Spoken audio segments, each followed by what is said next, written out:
Hi all, Michiel and I have been planning and creating a new set of Hedera Developer courses recently, and I'd like to tell you about what's been going on. What we'll cover in this presentation is the following.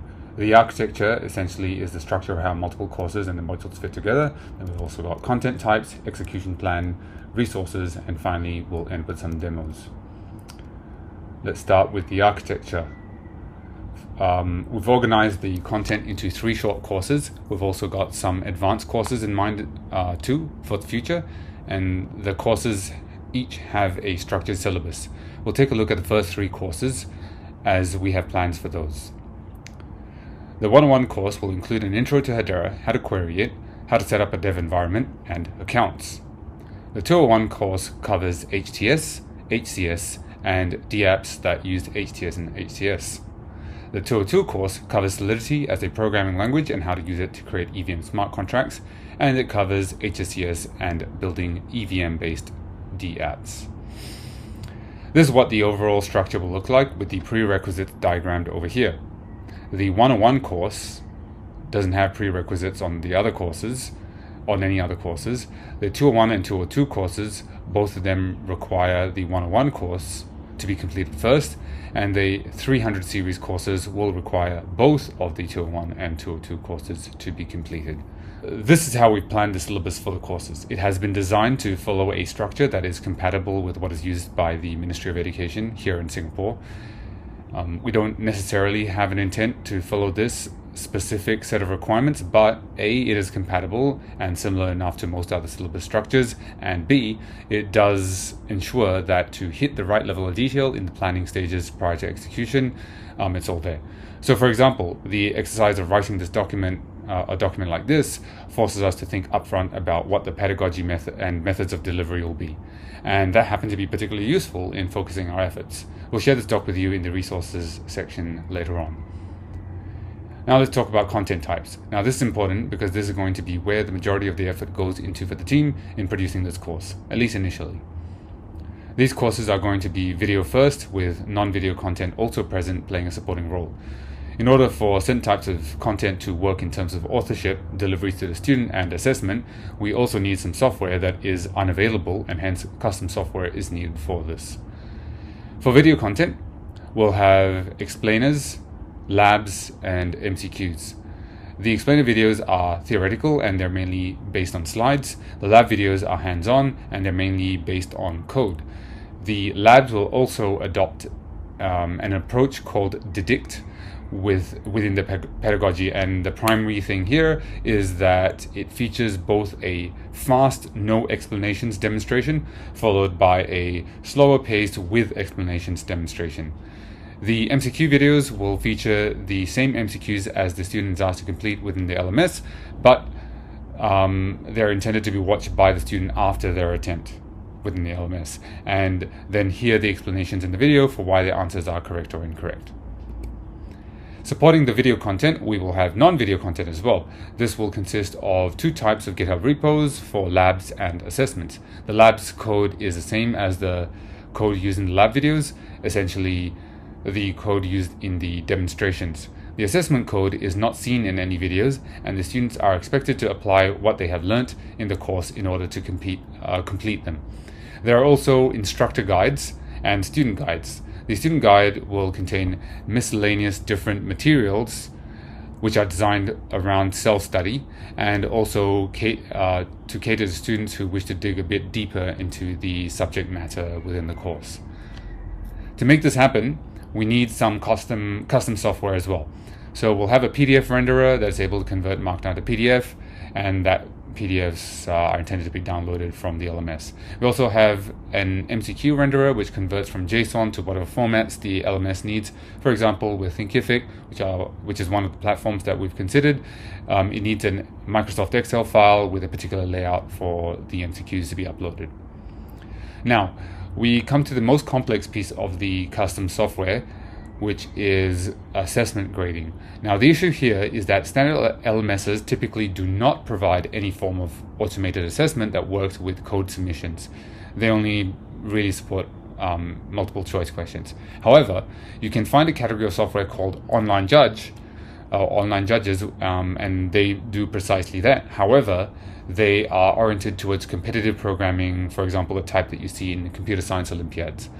And therefore, they aren't very suitable for academic or practical learning, which is what we need in these courses. So what we need in terms of software is something in between those two ends of the spectrum. I actually have been on the lookout for something like this for a few years now, actually, but unfortunately it does not exist.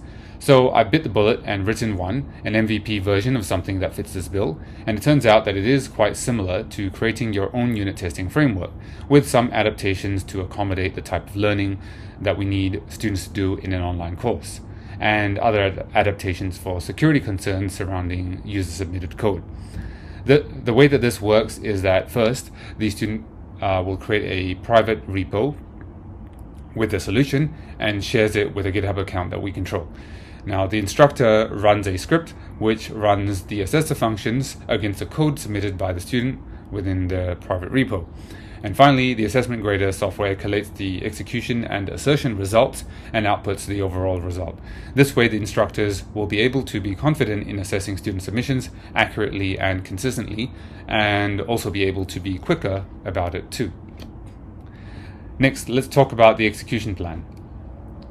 This bit will cover the multiple stages in the execution, where we're currently at, and feedback. Now, this plan is to progressively create the materials for and roll out the course to the students. So we start off with the spike, and this is the stage that we're in right now. Then we'll create a video-only version of the course, and this will exist entirely on YouTube. Then we'll roll out the full version of the course, and this will be on an LMS. Finally, and optionally, we'll pursue a tie-in with a tertiary educational institutions for inclusion of these materials within a degree or diploma. Now, here are the stages in a bit more detail. For the spike, we've picked a single module out of all the modules in the course that we planned, and this is mainly for internal feedback. For the YouTube course, the YouTube only course, this is going to feature only the explainer videos, the lab videos, and the MCQ videos.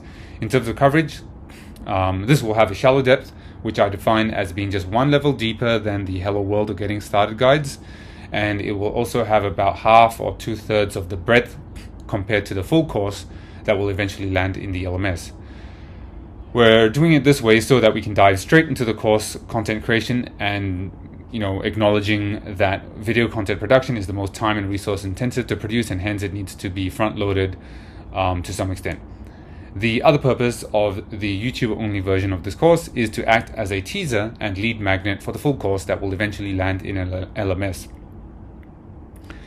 This way, we'll hopefully have a bank of prospective students lined up for the course by the time that we launch the full course.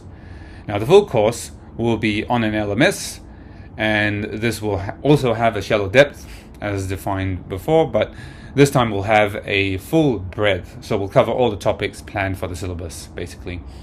In terms of content types, it will have everything that the YouTube only course has, and additionally have lab repos, graded assessments, and student guides.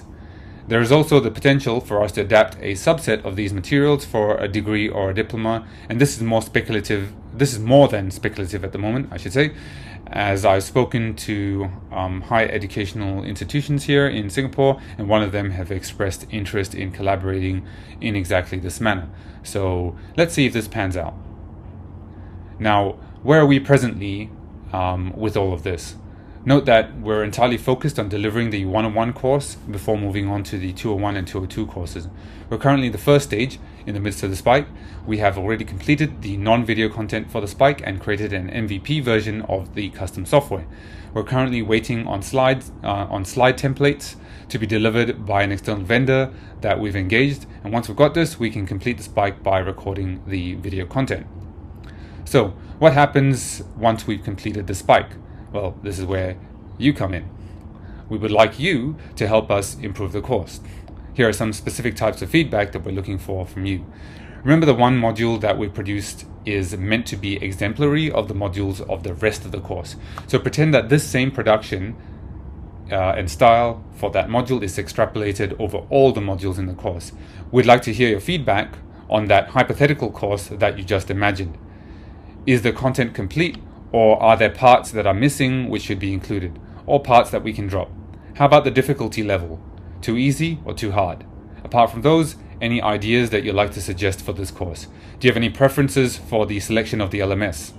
Perhaps you've come across another online course that you'd like to see us copy some aspects of, specific to our main piece of custom software, the assessment grading. Have you seen any other online course do this well? What aspects of those do you think we can bring into the mix in ours?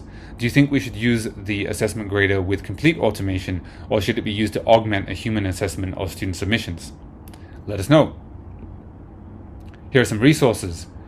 So here are some links. The first one is for this slide deck. The second one is for the syllabus, which is on Google Docs. There's also an instructor repo and a student repo. So the instructor repo is a private repo on GitHub and contains the custom software plus the completed versions of the labs and assessments. The student repo is public on GitHub and contains all of the non-video content, including the incomplete versions of the labs and assessments. So time for any questions, and if you're watching this async, please drop a comment on this video. Let's do some demos next. We'll demo 3 things. So rendering PDFs, rendering MCQs, and finally submitting an assessment and then grading it automatically. We won't demo the video content just yet because we don't have it. And that's it. Thank you.